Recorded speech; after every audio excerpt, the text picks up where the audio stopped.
कामचोर बहू। कांता बहन की दो बहुएं थीं, बड़ी कल्पना और छोटी प्रिया।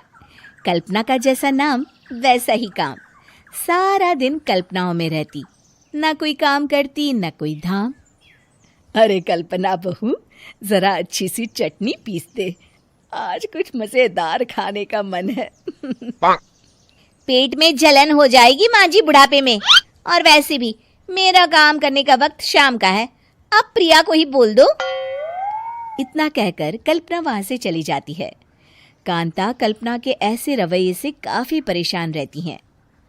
मैं बना देती हूँ माँ चटनी, ऐसा बोलकर प्रिया माँ को चटनी बनाकर प्लेट में खाने को देती है कि तभी वहां कल्पना आ जाती है। अरे वाह चटनी, जरा चक्कर तो देखूं, बड़े दिन हो गए। अरे नहीं बहू, तू तो रहने ही दे चटनी खाना, पेट में जलन हो जाएगी।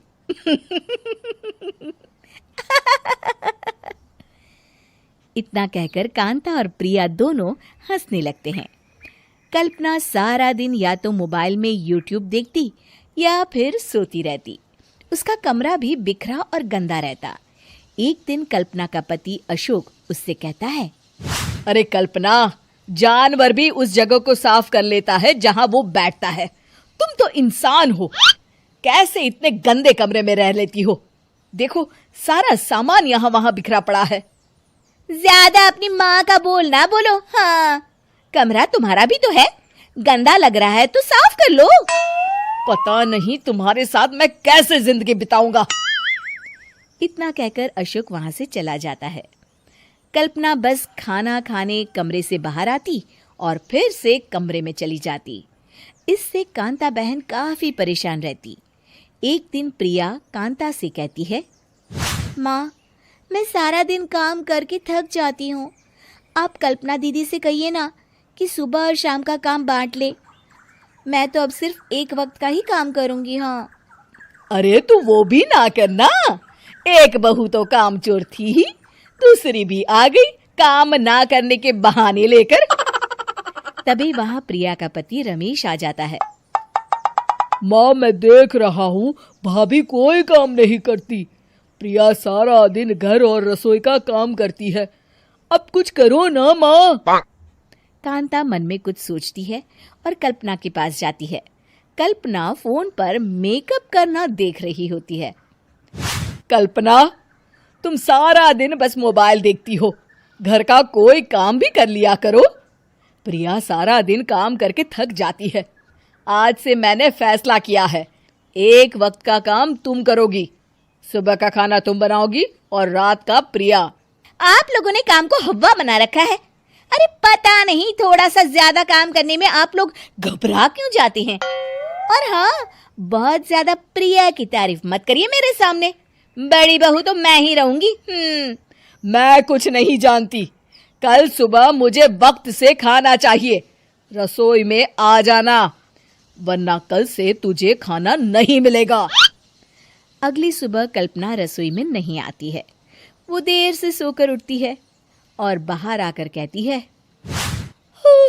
अरे भूख लगी है, आज खाने में क्या है? इतनी देर हो गई, आज किसी ने मुझे उठाया भी नहीं, पता नहीं कहाँ है सब। कल्पना को घर में कोई नहीं दिखता। वो रसोई की तरफ जाती है जहां बड़ा सा ताला लगा होता है। अरे रसोई में ताला? ओ, मैं तो भूल ही गई थी। माँ ने आज से सुबह का खाना मुझे बनाने को कहा था। हे भगवान, इतने लोगों का खाना बनाना क्या आसान है? तभी घर के सारे सदस्य बाहर से वापस आते हैं। वाह माँ जी, मजा आ गया छोले भटूरे खाकर। मेरे मुंह में तो अभी भी स्वाद आ रहा है। अरे कल्पना, तेरे भरोसे रहते तो हम तो भूखे ही रह जाते। कल्पना को बहुत गुस्सा आ जाता है। अब बहुत हो गया, आज से मैं अपनी रसोई अलग कर रही हूँ, मैं अपना खाना खुद बना लिया करूंगी।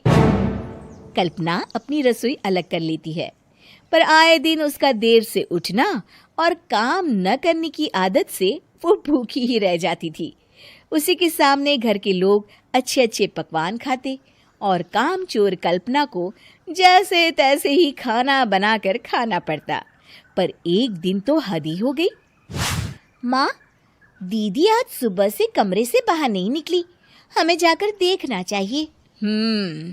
सो रही होगी कामचोर कहीं की, पर तुम कहती हो तो चलो देख लेते हैं उसे। कल्पना कमरे में पेट पकड़कर बैठी होती है। हाय मेरा दर्द, पेट दर्द के मारे मर रही हूँ मैं।